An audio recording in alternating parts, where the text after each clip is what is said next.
qualité, la plupart bio, pour moins de 100 €. Et ça, c'est quelque chose qui a fait boom et qui a fait en sorte que moi, j'ai pu développer notamment beaucoup sur le continent africain, malgré que je sois en France, que j'habite en France, j'habite dans le sud de la France. Et ça a permis de développer d'un pays à l'autre. On a eu aussi des personnes en Asie aussi. On a des personnes aux Antilles, on a des personnes sur le continent Amérique du Nord, USA, Canada. Et ça a permis petit à petit que les gens ont construit ça, qu'ils viennent, parce qu'on a des produits pas chers.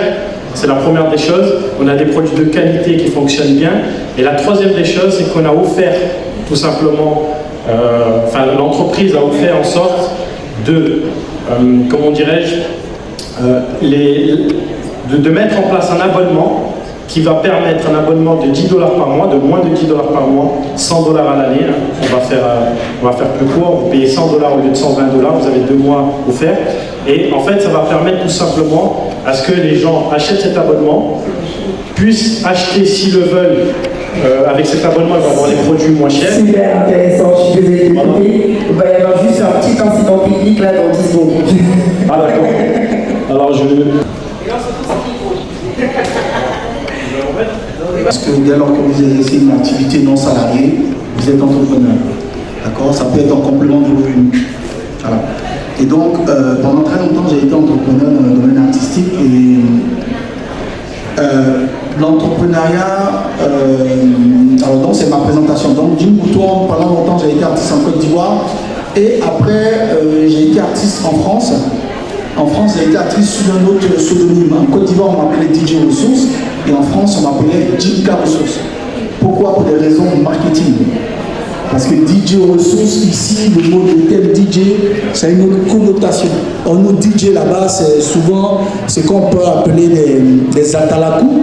Pour traduire des atalakou, c'est pas des beatmakers, c'est des toasters.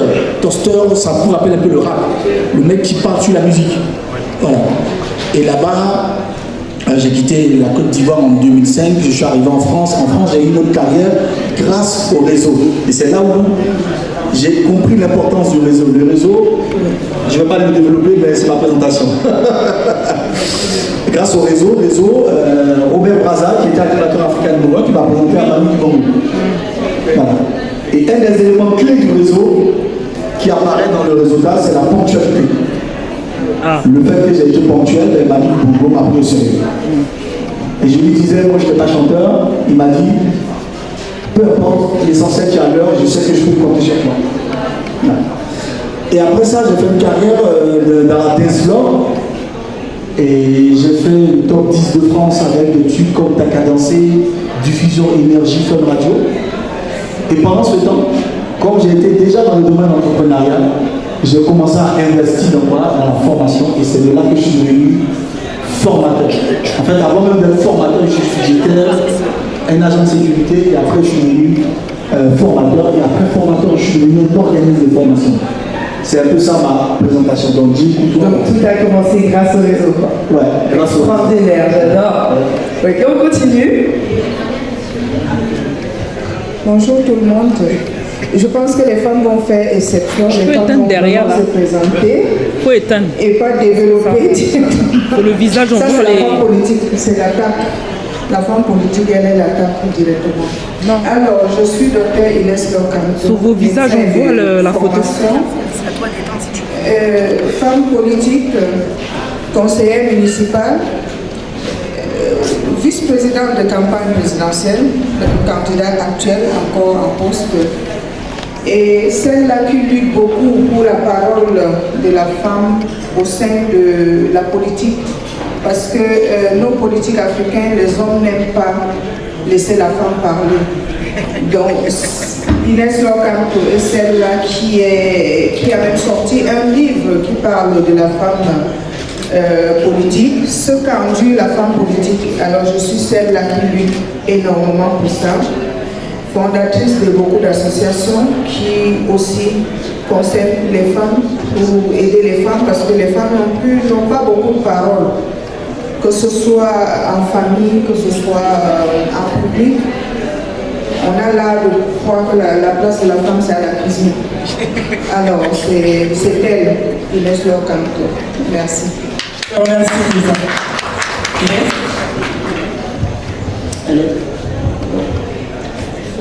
Bonjour à tous et à toutes. Elsa Chenon, je suis anthropologue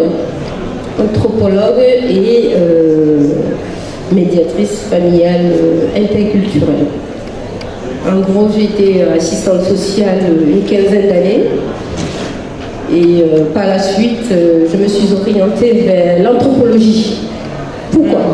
Parce qu'en fait, l'anthropologie, c'est la science même qui intervient au niveau des cultures. Je me rendais compte en tant qu'assistante sociale que mes collègues ne comprenaient pas la question des représentations culturelles. Donc moi, je travaille sur les représentations.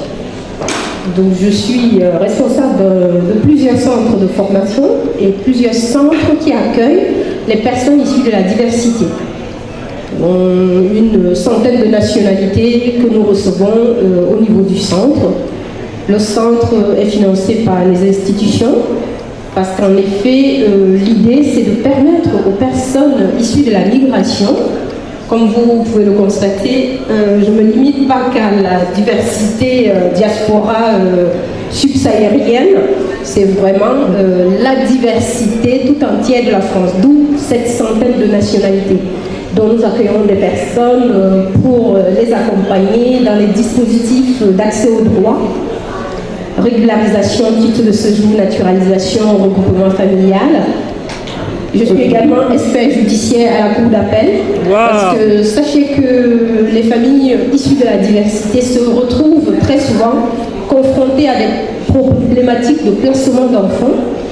Et en cas de placement d'enfants, le juge va demander à un expert judiciaire, comme moi, voilà, de lui dire ce qui se passe au sein de cette famille, pourquoi les enfants sont placés.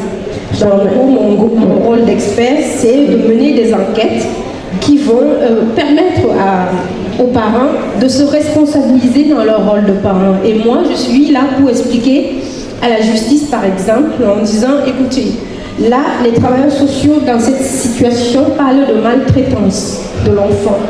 Là, il ne s'agit pas de la maltraitance. Il s'agit d'une différence culturelle. D'ailleurs, je voudrais rebondir justement, Elsa, sur ce que tu dis. Comment le réseau aide dans ce cas-là? Justement, j'allais en venir. Et donc, le but d'accéder au réseau, c'est de faire diffuser au maximum l'information à la diversité pour que les personnes ne restent pas avec leurs problèmes. Parce que j'ai constaté qu'il y a des personnes, ça fait 30 ans, qui sont là, qui ne sont pas régularisées, ils n'ont pas de papier, et le fait de rentrer dans un réseau permet de sortir de ces problèmes. D'accord, donc déjà, un réseau permet déjà de sortir de ces problèmes. Bien sûr. Très bien. Est-ce qu'il y en a d'autres qui ont l'utilité d'un réseau, par exemple? Inès, est-ce que tu as...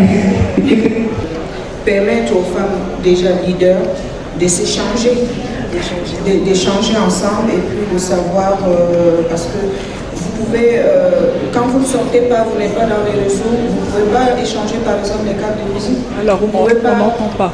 Vous ne pouvez pas échanger les cartes de visite, vous ne pouvez pas échanger le savoir-faire. L'utilité des réseaux, c'est, voilà, les femmes chefs d'entreprise, les hommes, s'échanger les pieds. C'est pour ça qu'on dit les hommes d'affaires, les femmes d'affaires aujourd'hui. C'est dans les réseaux, si vous restez chez vous, vous ne saurez pas qui fait quoi, qui peut vous accompagner, qu'est-ce que vous pouvez faire ensemble. Exactement. Est-ce que tu as un petit mot pour nous par rapport à ça, Gilles? On va les manger, on va L'utilité d'un réseau.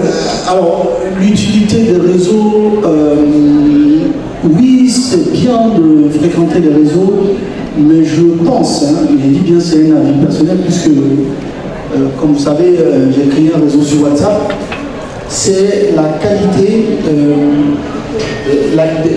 votre qualité à maintenir votre réseau. Voilà, parce que je peux connaître madame, et que madame Kanto, c'est ça, Kanto, me demande, me dit, est-ce que tu connais un tel? C'est à moi de me rassurer que la personne que je recommande, c'est une personne fiable. Et ça, souvent, on veut bien faire, mais il faut être honnête avec la personne. Donc dire que je vous recommande telle personne, mais j'avoue que je n'ai jamais connecté vraiment sur tel sujet telle personne. Donc la personne sait qu'elle doit prendre ses gardes. Parce que souvent, vous recommandez une personne et que derrière, ça se passe mal, indirectement vous êtes mêlé. Donc, le réseau, il y a le fait de se connecter avec les autres, mais je pense que le plus difficile, c'est de l'entretenir. Voilà. Parce que dans mon réseau, par exemple, le réseau, un groupe que j'ai créé sur WhatsApp, qui s'appelle le réseau africain, Maïva est là-dedans, il y a Madame Kolomkwaku, Madame Kolomkwaku qui est là. On parle de l'honnêteté, de notre capacité à se dire les choses. C'est-à-dire que si elle me demande, j'ai besoin de tel service, je dis en toute honnêteté, je n'ai jamais contacté cette personne-là, mais au vu de ce que la personne me présente, tu peux m'apprendre. Voilà. Donc, il y a la connexion, il y a l'entretien, et il y a le fait aussi de soutenir les autres. Par exemple, moi dans mon groupe, on est près de 500, et je vois qu'il y a des personnes qui diffusent, ne serait-ce que partager sur votre statut. Il y a des gens qui ont du mal. Donc, en fait, tu n'entretiens pas le réseau. Donc, je veux dire que le réseau a un impact très important. Par exemple, pour mon événement, je recherchais des entrepreneurs. Je n'ai jamais eu autant de facilité parce que j'ai créé de la confiance. Voilà. Et ça, c'est un élément clé si vous faites du réseau, que les gens n'ont pas confiance en vous. Rassurez-vous, vous pouvez connaître tout le monde. Voilà. Très bien, je te remercie pour cette réponse. On parle de ce qui permet de faciliter les choses, que ce soit en recherche de professionnels ou même d'emploi, ou même simplement de tout. Et en même temps, la qualité sur réseau, c'est la qualité de soi, en fait, en soi. Comment on arrive à l'entretenir et à faire les choses de manière à ce que les gens nous représentent correctement et en même temps qu'on puisse nous aussi les représenter de la bonne manière. Et puis ça permet vraiment de faciliter quand on a un événement à faire, quoi. C'est génial. Maintenant, ce que je veux savoir, c'est, voilà, maintenant vous êtes dans un réseau, comment est-ce que vous faites? C'est-à-dire que, comment est-ce que vous vous présentez bien? Comment vous faites pour justement l'entretenir correctement? Comment vous choisissez les gens? Comment est-ce qu'on fait tout ça? S'il y a des gens là,